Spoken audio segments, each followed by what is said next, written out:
Good morning.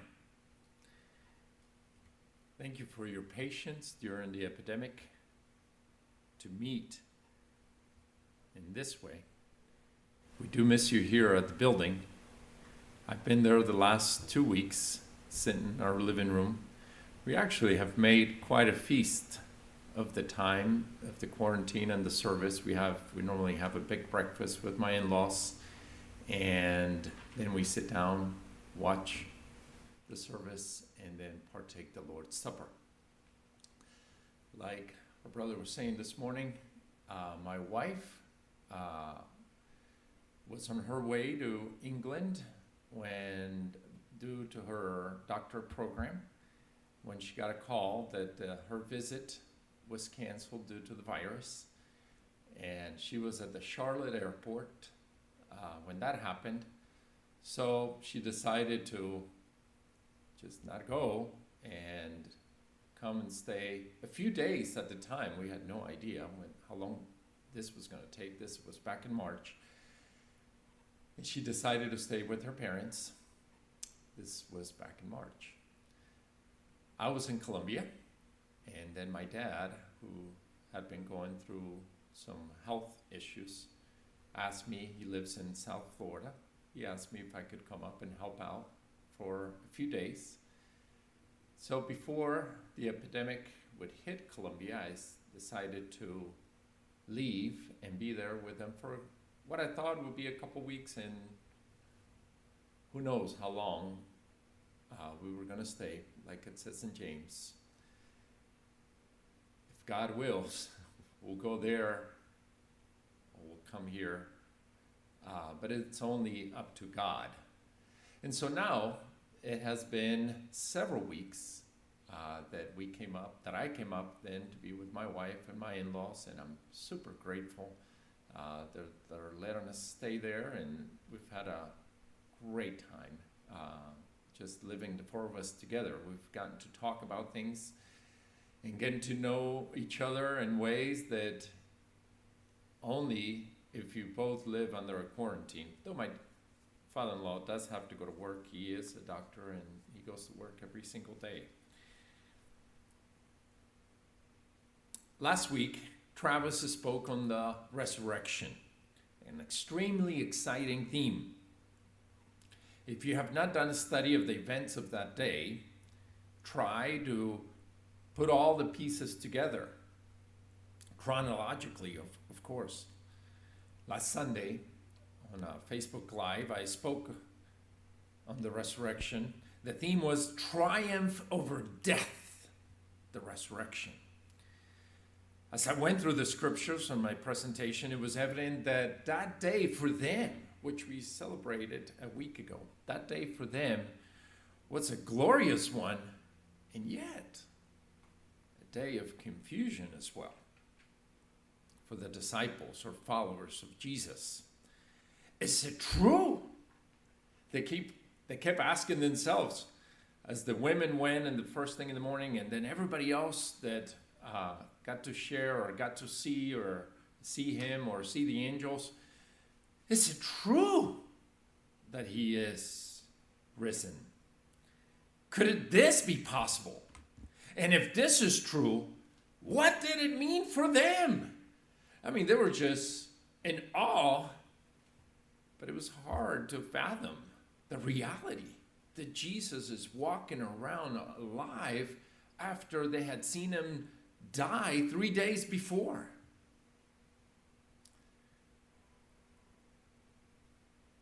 It was both joyful and scary to see that it was all true.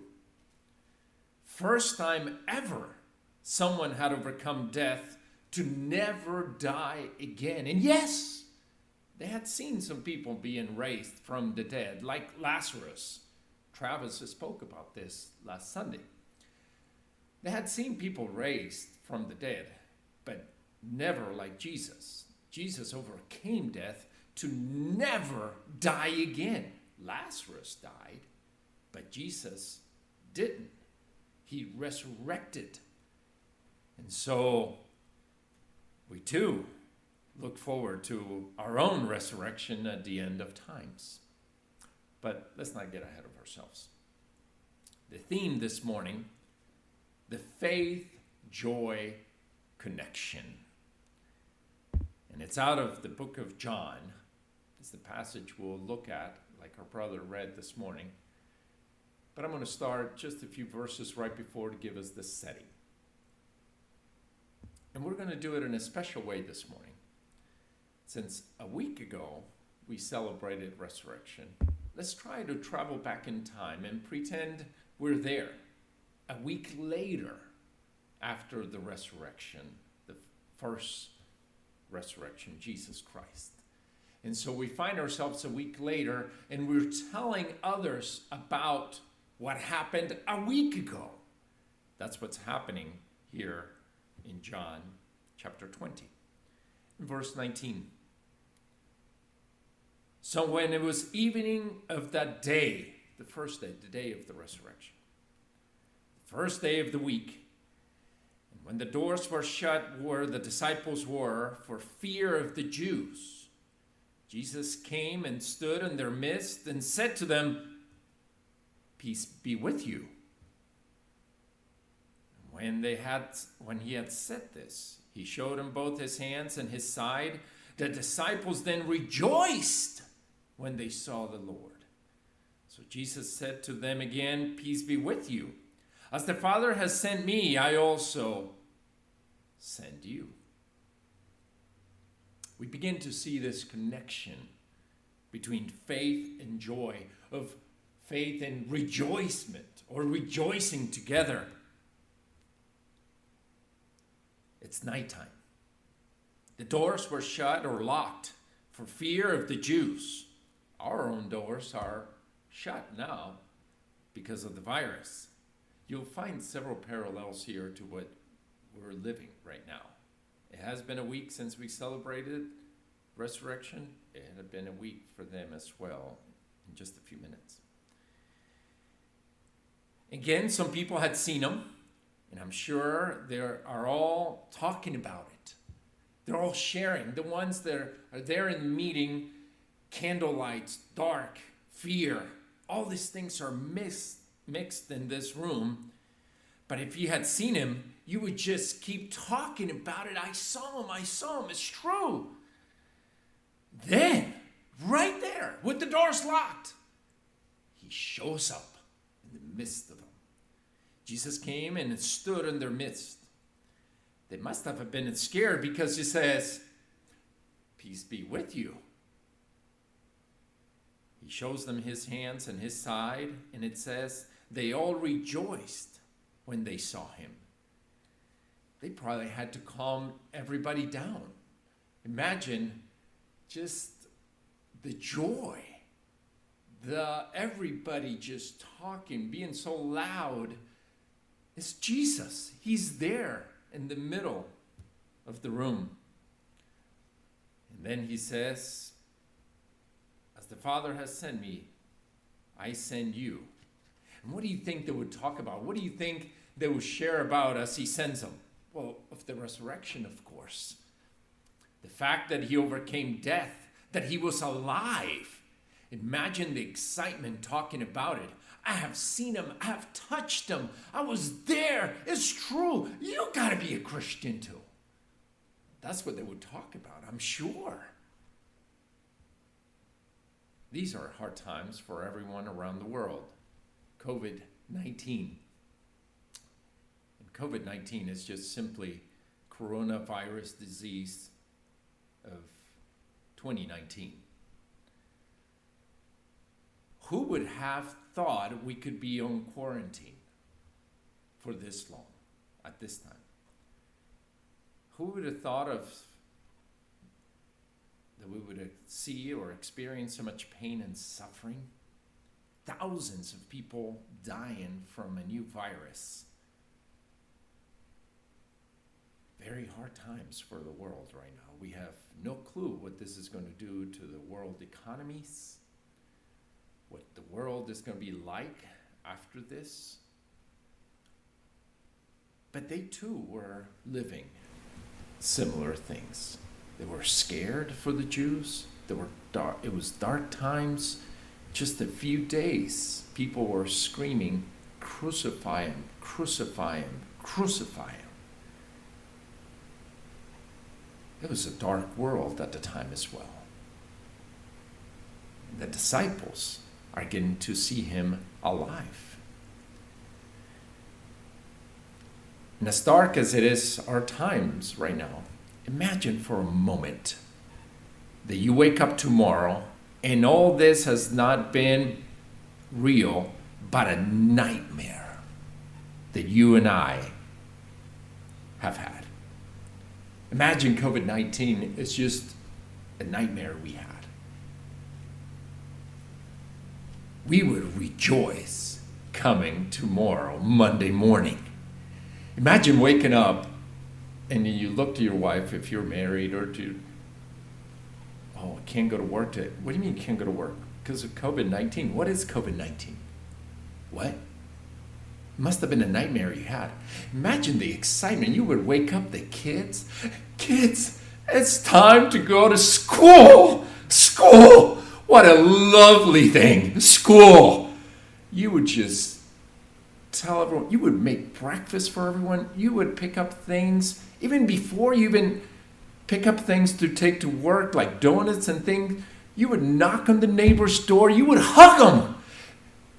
Don't you look forward to the day that you can hug your neighbor? I too look forward to that day. It's been so tempting. We have some very nice neighbors right now where we live, back in Columbia, but here in Davidson as well. And it's so tempting to just give them a hug.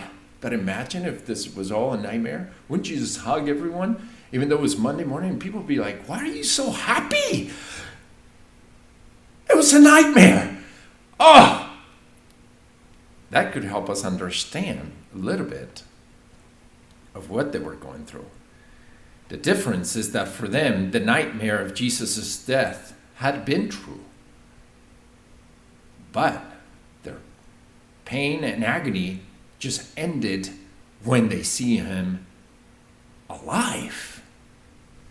It was true he died, but just as true is that he's alive. So imagine the desire to go out when he says, "Just as the Father sent me, I send you." Let's first talk about the joy that our faith is true. Truth sometimes is hard to hear, but it brings so much joy. Confusion and false reports don't bring joy, but truth does. Truth brings joy. Some marketing techniques tend to bend the truth, and you may feel not as joyful when you see a sign 50% off. When you buy on the second item, when you pay the first one at full price. Oh, that's not the same thing as when you see an item that is truly 50% off. Unfortunately, some of these techniques have been used with the faith and has brought discouragement to so many. The health and prosperity gospel is one of these techniques. If you have faith in God, you will have money, health, a great family, and so much more.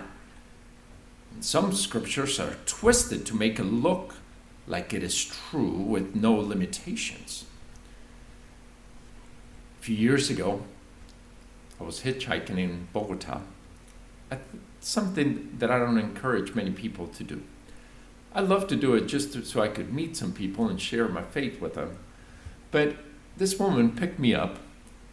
She was a believer. And she said, "Well, I'm praying next year I'm going to have a new car." I said, "Really?" "Yes, because the sons and daughters of the king, we got to drive new cars." I looked at her, I said, "And to think the king was on a donkey." Yes, the way he died, the way he lived, very different from the health and prosperity gospel. That's not what we're talking about here when we look at this passage. This was the exact truth. Just like everything about his death, they were able to see that it was true. So now they were getting to see that everything about the resurrection was also totally true. This brought joy. I'm sure they were thinking of all the ones they gave up along the way. If they had only hung in there a little more, they too would have seen him. Oh, why did they give up?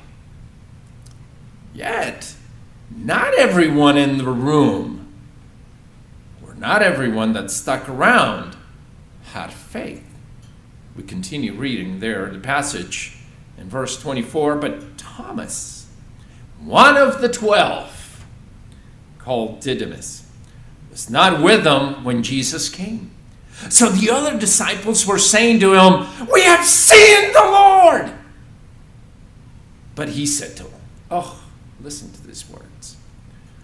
"Unless I see in his hands the imprint of the nails, and put my finger into the place of the nails, and put my hand into his side, I will not believe."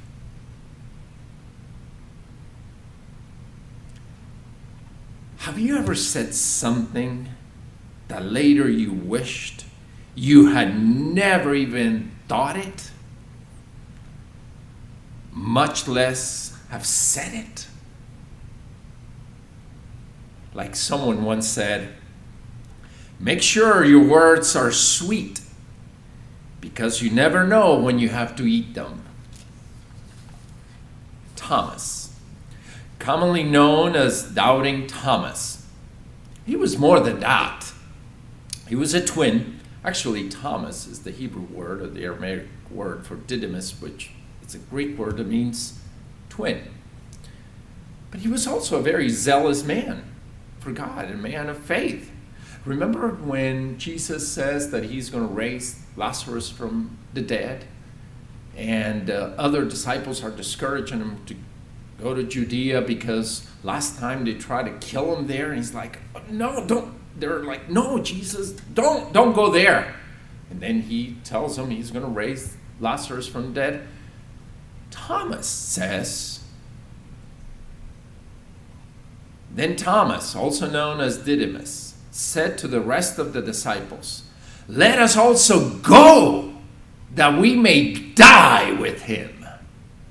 This was Thomas, the same Thomas.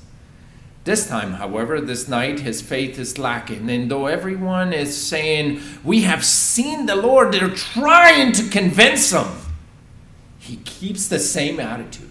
"No, unless I see his hands, the imprint of the nails, and I'm able to put my hand in his side, I will not believe." He does not sound very joyful.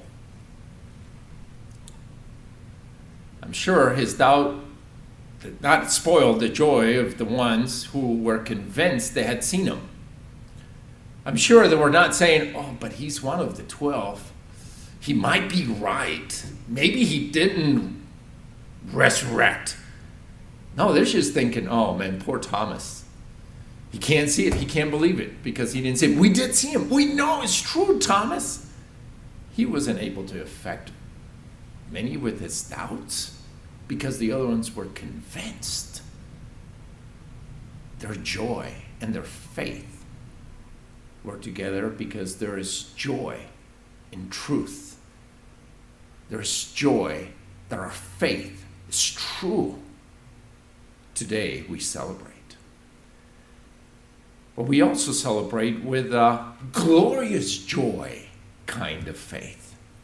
In verse 26, now we pick up the week later that I've been saying we're going to read about. And in verse 26, and our brother read, but I'm now reading from the New American Standard. After 8 days, his disciples were again inside. And Thomas was with them.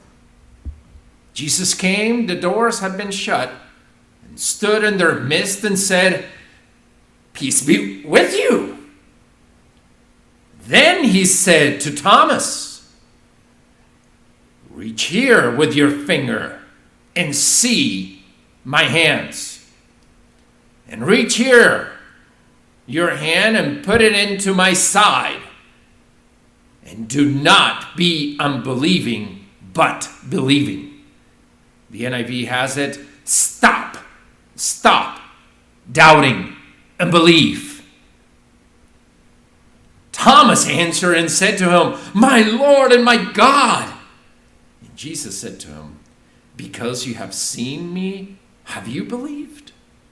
Blessed are they who did not believe and yet believed." His problem? He decided to believe his doubts more than the truth. Do not be unbelieving or stop doubting and believe. It is a decision we can all make, either to stay and believe our doubts or to believe truth. Sometimes it is more tempting to want to stay with our doubts than to decide to believe what is true.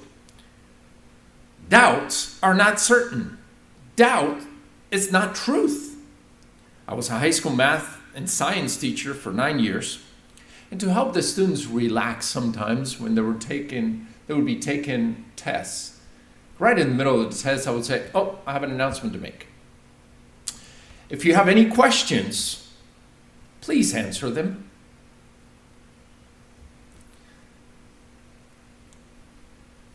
On a test, you may have doubts, but you still must answer.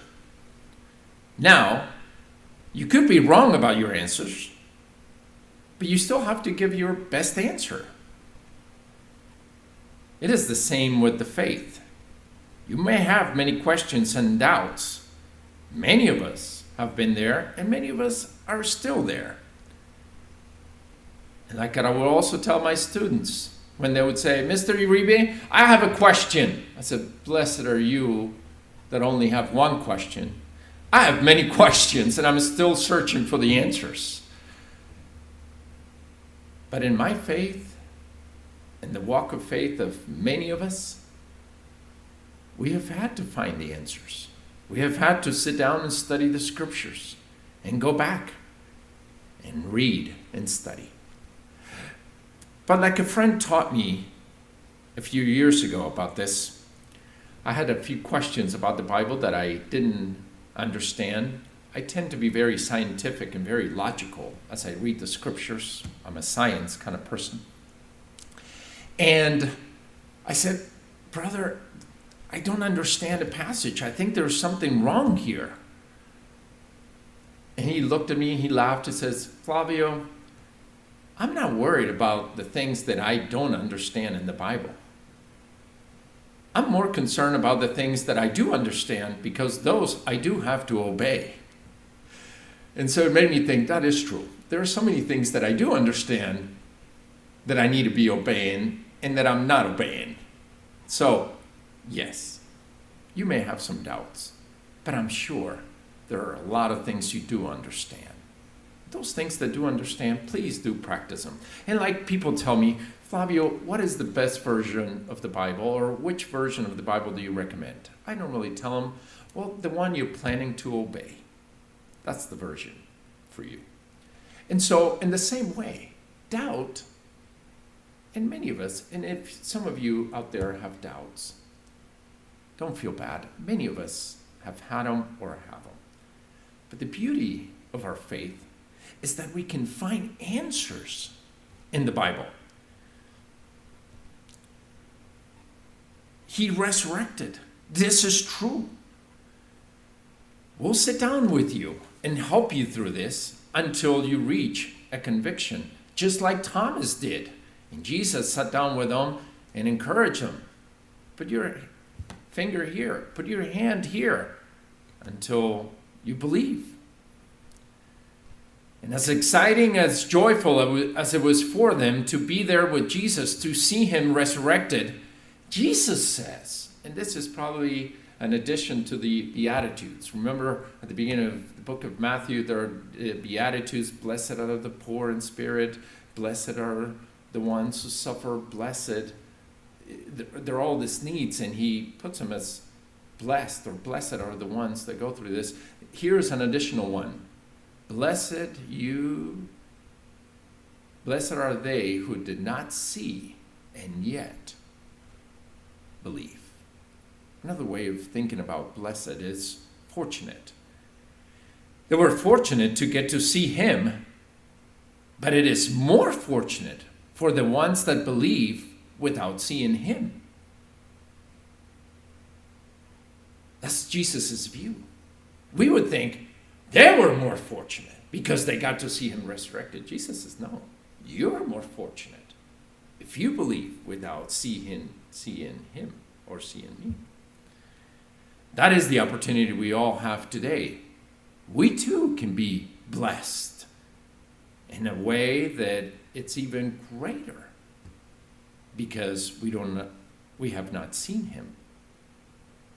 So it is a special joy for having faith in him, but there is even a greater joy for us who get to believe without seeing him. Many years later, one of the ones that saw him encourages us, or encourages the disciples in what is known today as Turkey, that have been reached out by other people. These people did not get to see Jesus is in 1 Peter. Peter writes this in 1 Peter 1. He writes in verse 3. And apparently several decades later, maybe during the first persecution under Nero, that this happens, even though there are other possible times when this was written, but definitely many years later. Blessed be the God and Father of our Lord Jesus Christ, who according to his great mercy has caused us to be born again to a living hope through the resurrection of Jesus Christ for the dead, to obtain an inheritance which is imperishable and undefiled and will not fade away, reserved in heaven for you, who are protected by the power of God through faith for a salvation ready to be revealed in the last time. Verse 6. In this you greatly rejoice, even though now for a little while, if necessary, you have been distressed by various trials, so that the proof of your faith, being more precious than gold, which is perishable, even though tested by fire, may be found to result in praise and glory and honor in the revelation of Jesus Christ. And though you have not seen him, you love him. And though you do not see him now, but believe in him, you greatly rejoice with joy inexpressible and full of glory, obtaining as the outcome of your faith the salvation of your souls. I'm sure he's thinking, and he writes in his letters where he's thinking about the nights or the times, because he did get to see him for at least 40 more days after he resurrected before he ascends into heaven. Peter always talks about or refers to when they saw him, because he got to see him alive. But now he writes to people that didn't get that chance, but yet he's encouraging them so much. You greatly rejoice because you love him. You believe even though you did not see him. True to what Jesus said. But yet these people are going through trials, persecution, distress of many types. And Peter does something incredible here that it's a great lesson for all of us. He doesn't tell them, you greatly rejoice because these trials are going to be over. Or you greatly rejoice because Nero, if he's the one doing the persecution, or whoever is doing the persecution, Nero is going to die and then you'll be okay. Or you greatly rejoice because the economy is going to be back again and you'll be great. No, he says, you celebrate or you greatly rejoice on his mercy, which has caused us to be born again. See, that is our joy. Our glorious joy is his mercy that has caused us to be born again.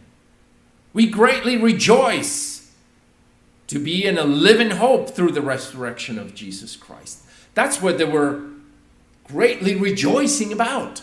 They greatly rejoiced that we're certain we'll obtain an inheritance which is imperishable, undefiled, and will not fade away. They were greatly rejoicing that they were protected by God through faith. They were greatly rejoicing that their salvation was ready to be revealed in the last time. Verse 6, in this you greatly rejoice.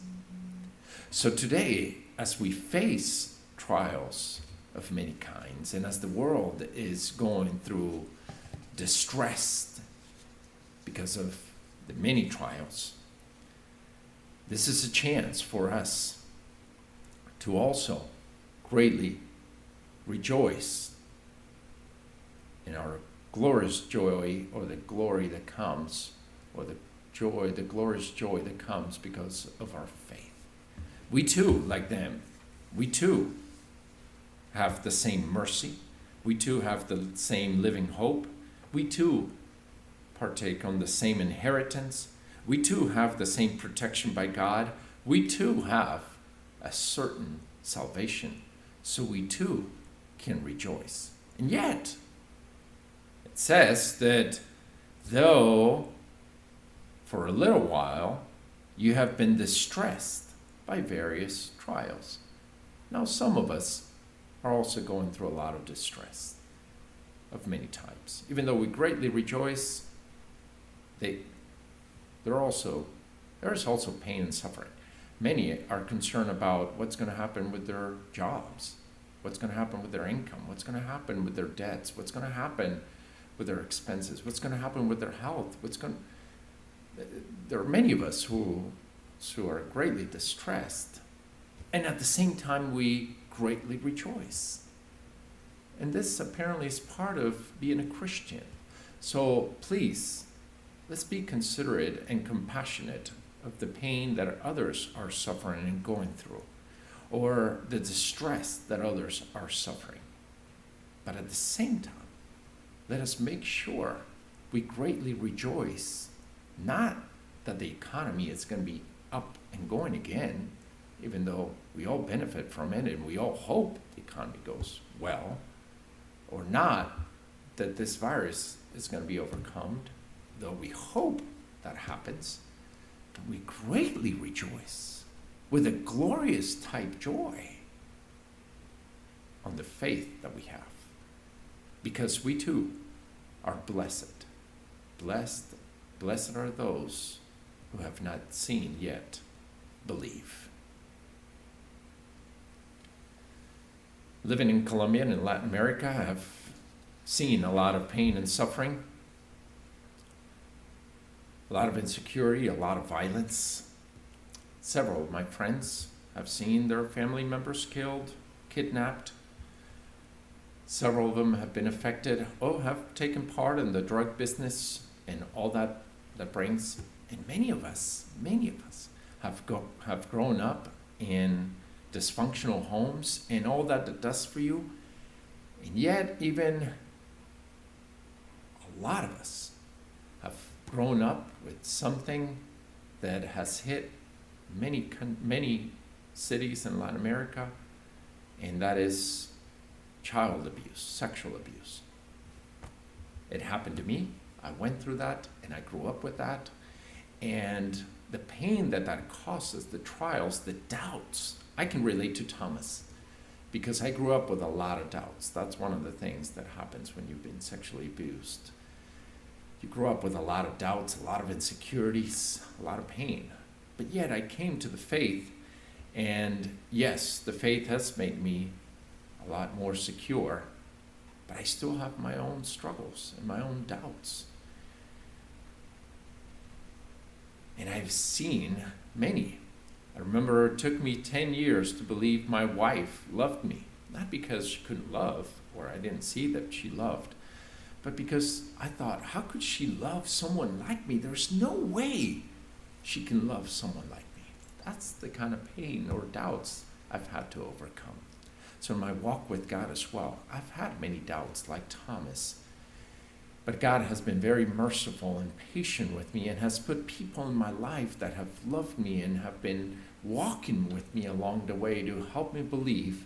And so now I'm a preacher of faith and joy. That's how strong and powerful the message of Christianity is. Finally, let me speak on the joy of sharing our faith. Our brother John shared this morning on 1 Corinthians 13 and 14, which was very encouraging. But as we think of that night, a week later of the resurrection, imagine resurrection was a week ago, and now they're there. Jesus comes in again, Thomas is there, and everything we've looked at today. And then he says, and again, the doors are shut for fear of the Jews. And he said to them, as the Father has sent me, I also send you. Eventually, the doors had to be opened. Fear had to be overcome. And they went out and spread the message. Eventually, this quarantine will be over. And we'll be out there sharing, hugging, and loving again. But while this quarantine is still going on, it's a good time to reflect and to think about our own faith and our own strength and our own walk with God and our own peace. Because before going out, he says, peace be with you. We must go in peace. Enjoy, but peace. A brother reminded me of a lesson this week about this, about sharing the faith, because I tend to be overly zealous and joyful as I share my faith. Like the proverb says, if anyone loudly blesses their neighbor early in the morning, it will be taken as a curse. I tend to do that early in the morning, have a lot of energy. Or when we think of Jesus, remember, he was known as a battered reed or a bruised reed. He will not break off, and a smoldering wick he will not put out. Jesus was very tactful. Brother reminded me of a lesson this week. His name is Howard. He's well known for his woodwork. I was doing some woodwork at Mom's house, at Richard and Karen's house, and I had to fix a door, and I needed to do some work with the tools. It's something, I don't recall ever doing something like this before. And he came over and brought me some tools. And he said something so beautiful that made me think about sharing the faith. He says, you know, I could do this for you. Of course, he's an expert at this. But I see that you want to learn. And I see your joy. So here are the tools. I'm going to show you how to do it.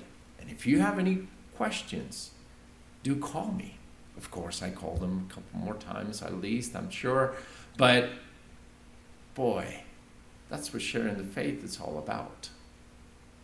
It's going at the pace that people are going through. Because as the Father has sent me, I send you.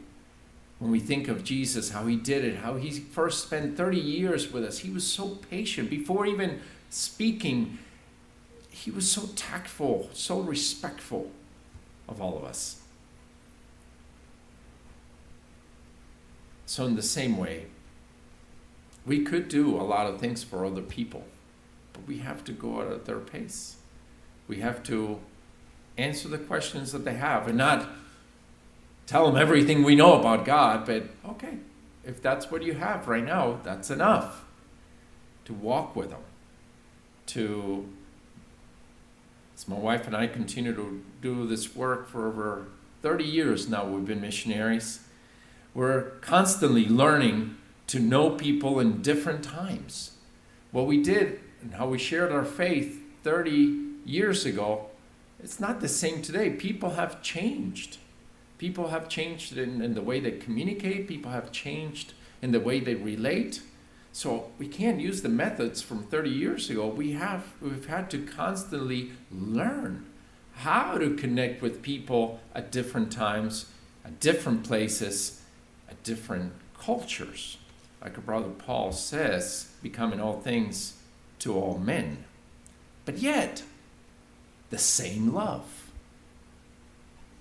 That's what Brother John was sharing this morning about speaking different languages so we could connect with people, but out of love. It is the same Christian love, and that's why we do it.